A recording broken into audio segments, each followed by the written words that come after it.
Corona virus से प्रभावित मरीजों की संख्या बढ़ती ही जा रही है। समस्तीपुर जिले में परसों तक कुल 12 संख्या था मरीजों का, परंतु आज 16 मई को यह संख्या बढ़कर 15 हो गया है। सभी पॉजिटिव आए लोग बाहर से आए। से है, सभी को यहाँ रखा गया है आइसोलेशन। केस की संख्या तो बढ़ रही है ना सर? हाँ बिल्कुल, केस की संख्या बढ़ रही है। इसका क्या कारण है? माइग्रेंट्स का ही है, 15 हमारे बाहर से आए हुए हैं, यहाँ का कोई नहीं। आप लोग बता दें कि समस्तीपुर के जिलाधिकारी शशांक शुभंकर ने आज समस्तीपुर समाहरणालय के सभा कक्ष में प्रेस वार्ता किया और कोरोना वायरस के कारण लगाए गए लॉकडाउन से प्रभावित लोगों के बीच सरकार द्वारा दिए गए सहायता और चलाए जा रहे कार्य को बताया। 3 कैंप में लोग रह रहे हैं, 13,000 और लोगों के आने की संख्या लगातार बढ़ रही है।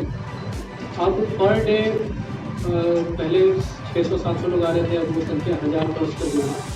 हम लोग उम्मीद कर रहे हैं कि बहुत बड़ी संख्या में अगले 1 सप्ताह में लोग आएंगे। इस कारण से हम लोगों ने अब पंचायत और गांव स्तरीय क्वारंटीन कैंप भी शुरू करने का निर्णय लिया था 2 दिन पहले।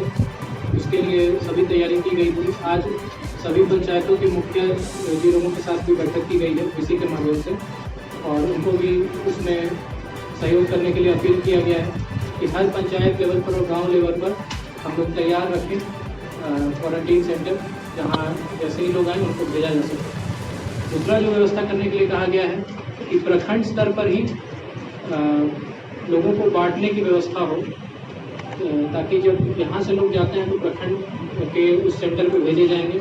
वहाँ से जो सबसे जिनको संक्रमण का खतरा ज़्यादा होगा, जो ग्रुप ए सिटीज़ से आएंगे, मुंबई, सूरत, दिल्ली एवं कुछ अन्य शहर हैं उसमें, उनको प्रखंड स्तरीय कैंप में रखना, और अन्य लोगों जिनका संक्रमण का खतरा कम हो उनको पंचायत और गांव स्तरीय कैंप पर रखना। उसके लिए जरूरी है कि प्रखंड स्तर पर एक व्यवस्था हो जहां लोगों को छाटा जा सके।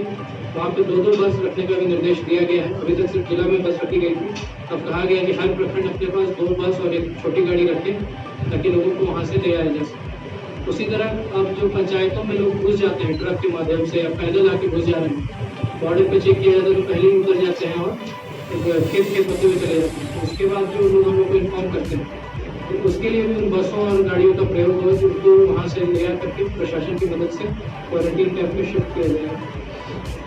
इसके लिए हम लोगों ने आदेश दे दिया है। आज और कल वरीय पदाधिकारी जाके प्रखंडों में चेक भी करेंगे कि व्यवस्था की गई है कि नहीं, और उसका अनुपालन करवाएंगे। सभी मुखिया जी लोग भी इसमें सहयोग कर रहे हैं। हम लोगों ने कहा है कि जितना हो सके सभी स्कूल में तैयार करके रहने का अरेंजमेंट, गद्दा का अरेंजमेंट, मच्छरदानी, डिग्निटी किट का व्यवस्था। डिग्निटी किट के कुछ कंपोनेंट्स हम लोग कम पड़ रहे हैं क्योंकि 13,000 मच्छरदानी भी जिले में उपलब्ध नहीं हो पा रही है, और गद्दे मिलने में भी कुछ समस्या हो रही है। तो हम लोगों ने मच्छरदानी सिलने के लिए भी दर्जियों से बात की है। दूसरे राज्यों में भी हम लोग बात कर रहे हैं, क्योंकि हर जिले में इतना बड़ा संख्या में डिमांड आ रहा है तो दूसरे जिला में भी मिलना मुश्किल हो रहा है। अगल बगल के जिला में हम लोग खुजवा चुके हैं, तो हम लोग अब दूसरे राज्यों में झारखंड से भी लाने की कोशिश कर रहे हैं, और बिहार में भी उद्योग विभाग भी कोशिश कर रहा है कि मच्छरदानियों का निर्माण कराया जा सके, गद्दों का निर्माण। जिला स्तर पर भी कुछ दर्जियों को हम लोगों ने चिन्हित किया है, उनसे भी हम लोग सिलाई का काम करवाएंगे, मच्छरदानी का, गद्दे का। और आप लोगों के माध्यम से भी हम लोग अपील कर रहे हैं कि अगर कोई लोग इंटरेस्टेड है मच्छरदानी, गद्दा वगैरह बनाने में जिला स्तर पर, तो उनको हम लोग ऑर्डर देंगे, उनसे डायरेक्टली हम लोग डिस्ट्रिक्ट लेवल से खरीद लेंगे, उनका भी एम्प्लॉयमेंट जनरेट होगा।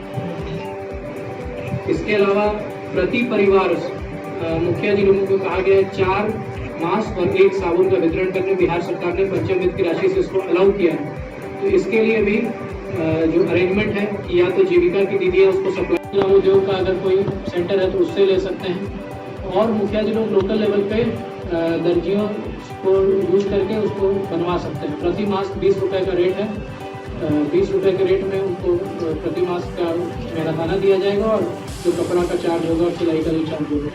तो ये भी हम लोगों से रिक्वेस्ट किया गया है कि गांव लेवल पर भी इसको बनवाना शुरू करें, ताकि हम लोग अगले 10 दिन में मैक्सिमम लोगों तक मास्क और साबुन का वितरण कर दें।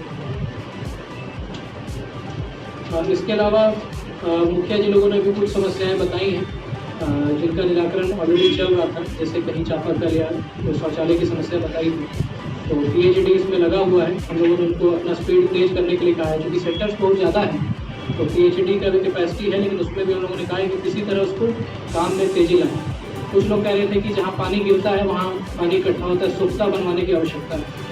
तो उन लोगों को एकदम क्लियर बता दिया गया है कि मनरेगा से वहीं के मजदूरों को यूज़ करके सोख्ता बनवा सकते हैं, उनको पेमेंट भी करेंगे। तो ये भी एक्टिविटी हमारी चल रही है। जितने भी मजदूर रहेंगे कैंप में सभी को पैसे का भुगतान किया जाना है।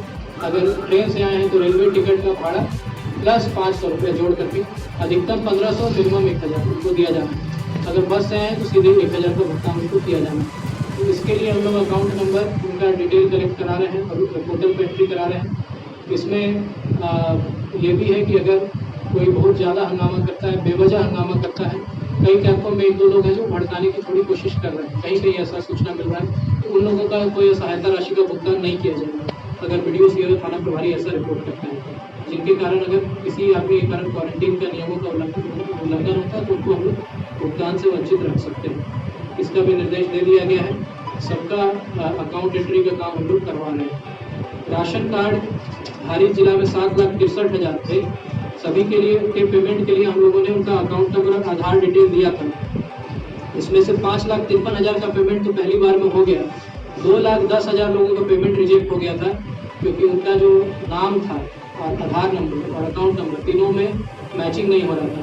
या तो आधार में जो नाम है और असली में नाम है उसमें एक स्पेलिंग छोड़ दिए, कहीं एज छूट गया, कहीं एज छूट गया, छोटा छोटा मिस्टेक, या फिर आधार नंबर अपना दे दिया, अकाउंट नंबर वाइफ का था, या फिर राशन कार्ड वाइफ के नाम से अकाउंट नंबर अपना दे दिए। तो ये सब कुछ डिस्क्रिपेंसीज हुआ था, जिसके कारण 2,10,000 रिजेक्ट हो गया। उसको हम लोगों ने फिर से एंट्री कराई है, तो अभी 36,000 अभी भी रिजेक्टेड है, बाकी एंट्री हो गई है और पेमेंट हो रहा है। बाकी 36,000 का हम लोग अकाउंट नंबर फिर से कलेक्ट कराए हैं, उसको भी 1 से 2 दिन में एंट्री करने का निर्देश दिया है।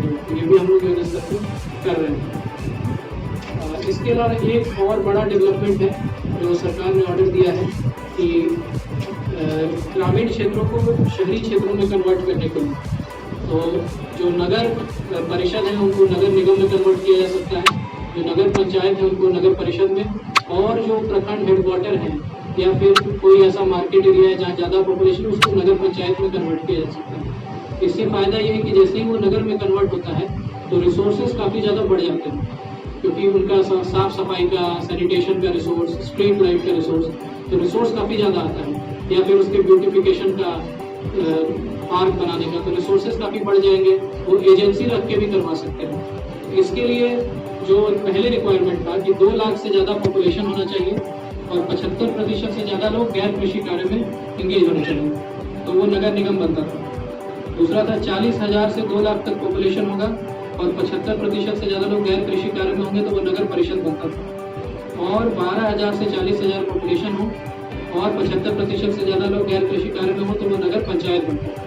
अब जो गैर कृषि वाला कॉम्पोनेंट था उसको कम करके 50% कर दिया गया, यानी कि अगर 2 लाख से ज़्यादा पॉपुलेशन हो और गैर कृषि कार्यों में 50% की जनसंख्या में लगी हुई हो तो उसको हम लोग नगर निगम बना सकते हैं।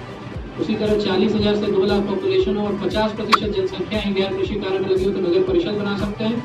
12,000 से 40,000 जनसंख्या हो और 50% से ज़्यादा लोग लगे हों गैर कृषि कार्य में तो नगर पंचायत बना सकते हैं।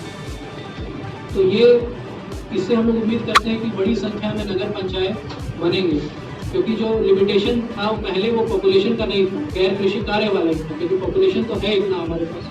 कोई भी प्रखंड हेडक्वार्टर जो बड़ा है उसके आसपास 12,000 लोग तो आराम से हैं, लेकिन गैर कृषि वाला लिमिटेशन था जो हट गया 50% का ही। तो हम लोगों ने जो हमारे नगर परिषद है उनको कह दिया है, उनको पहले एक नक्शा बनाना है कि आसपास कौन कौन से पंचायत हैं जिनमें ज़्यादा डेंसिटी है लोगों की, और उस नक्शा में फिर वो चेक करना है कि कितना पॉपुलेशन है और कितने लोग गैर कृषि कार्य में लगे हैं।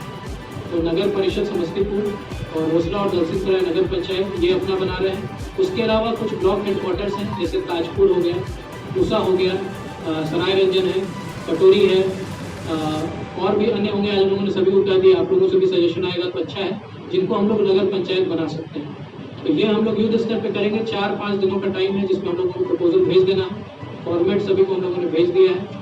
20 तारीख को हम लोगों ने रिपोर्ट मांगा है सभी से कि इस फॉर्मेट में रिपोर्ट दे दें, तो जितने हम लोग कन्वर्ट कर पाएंगे वो अच्छा रहेगा जिले के लिए, ज़्यादा रिसोर्सेज आएंगे और हम लोग ज़्यादा अच्छा मेंटेनेंस कर पाएंगे। इतना ही आप अभी मुझे बता। कार्ड वाले का 2 चीज़ होना था, एक था कि उनका कार्ड बनना था, तो इस जिला में 1,98,000 लोगों का कार्ड जिन्होंने आवेदन दिया था वो रिजेक्ट हुआ था।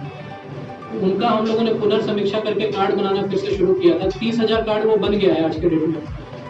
फाइनल प्रिंट होकर डिस्ट्रीब्यूशन होना बाकी है और बाकी का बनाने का प्रक्रिया चल रहा है। एक कार्ड बनाने में आधा घंटा का समय लगता है, क्योंकि पूरे राज्य के सर्वर से वो चेक करता है कि उसका नाम किसी अन्य जिला में नहीं हो, शादी करके आई हो तो सकता पूर्णिया में उसका नाम होगा। इस तरह से पूरे राज्य के सर्वर पे चेक करता, समय लगता है, लेकिन 30,000 कार्ड हम लोग ऑलरेडी बना चुके हैं। दूसरा था जीविका दीदियों के माध्यम से जो अकाउंट कलेक्ट हुआ था, वो अकाउंट लगभग हमारे पास 60 या 65,000 अकाउंट आया था।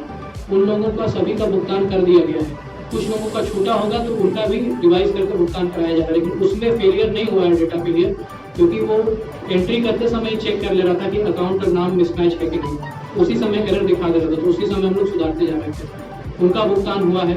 अब है कि उनका कार्ड बनाना है, तो अगला फेज में उनका भी कार्ड बनाया जाएगा। ये वाला जो रिजेक्टेड है उनका कार्ड जब बन जाएगा, इसी महीने हम लोग उनका भी कार्ड बनाएंगे जो जीविका दीदियों के माध्यम से कलेक्ट हुआ है। उनके कार्ड की भी एंट्री 2-3 दिनों में हम लोग शुरू कर देंगे। वैसा फॉर्म भी 30,000 हमारे पास आकर के रखा हुआ है, उसका जांच हो रहा है, उनका भी कार्ड बनाने की प्रक्रिया होगी। और जो गैर जीविका परिवार है उनके भी फॉर्म्स आए थे हमारे पास, उनका भी जांच हो रहा है, उनका भी जांच करा करके एंट्री कराई जाएगी कार्ड बनाने के लिए, और उनका भी पेमेंट किया है। कोरोना का पूछ रहे थे, उसमें 1 करोड़ रुपया दिया जाता है। वो लोन भी नहीं रहता है, क्लस्टर स्कीम है ना, क्लस्टर स्कीम है जिसमें 1 करोड़ रुपया उनको दिया जाता है। सरकार अपनी तरफ से उनको जमीन देती है, बस 100-150 लोग होने चाहिए एक आर्ट के, उस आर्ट का वो अपना बिजनेस शुरू कर सकता है। वो 1 करोड़ रुपया रिफंड भी नहीं कर पाते। तो इसमें हम लोग चाह रहे हैं कि जो पेंटर्स या आर्टिशंस आए हैं, कुछ बांस का काम करते हैं तो वो भी आइडेंटिफाई हो, उनको उस स्कीम में हम लोग लोन दे करके उनका कुछ शुरू कराना चाह रहे हैं कि वो परमानेंट कुछ अच्छा काम हो जाए, ये हम लोग कराना चाह रहे हैं। दूसरा है मुख्यमंत्री SC/ST EBC योजना में भी उनको लोन दिया जाता है 10 लाख तक का, जिसमें 50% फ्री रहता है और बाकी 50% 84 किस्त में वो चुका सकते हैं। तो वो भी बहुत सरल योजना, इसमें भी हम लोग कर रहे हैं ताकि लोगों को मैक्सिमम एम्प्लॉयमेंट हो सके। और बाद में हम लोगों का प्लानिंग है, जब इनका क्वारंटीन पीरियड सबका खत्म हो जाएगा तो जॉब फेयर टाइप का भी ऑर्गेनाइज कराएंगे, जिसमें रेस्टोरेंट वाले, हीरो होंडा के जो शोरूम है वो वाले, तो सारे लोग आएंगे और उनको यथासंभव ले पाएंगे। हम लोग कोशिश कर रहे हैं, देखिए कितना सक्सेस होता है, कोशिश हमारी पूरी है। वहीं जिन दुकानदारों को दुकान खोलने की अनुमति नहीं है वे दुकान नहीं खोलें, अन्यथा चोरी छुपे दुकान खोलने वाले पकड़े गए तो उनके ऊपर कठोर कार्रवाई की जाएगी। कुछ शिकायत मिलती है कि सुबह के समय में लोग दुकान खोल लेते हैं या बाहर बैठे रहते हैं, तो स्थानीय थाना प्रभारी और SDPO को निर्देश दिया गया है कि लगातार गश्ती रखेंगे, लेकिन फिर भी जो शिकायत आती है तो उनके विरुद्ध FIR भी, अगर आपके संज्ञान में कहीं कोई इस तरह का विजुअल वगैरह है तो हम लोग को देंगे तो हम लोग कार्रवाई करवाएंगे। और कुछ शटर बाहर से गिरी रहती है, उसके बावजूद भी कुछ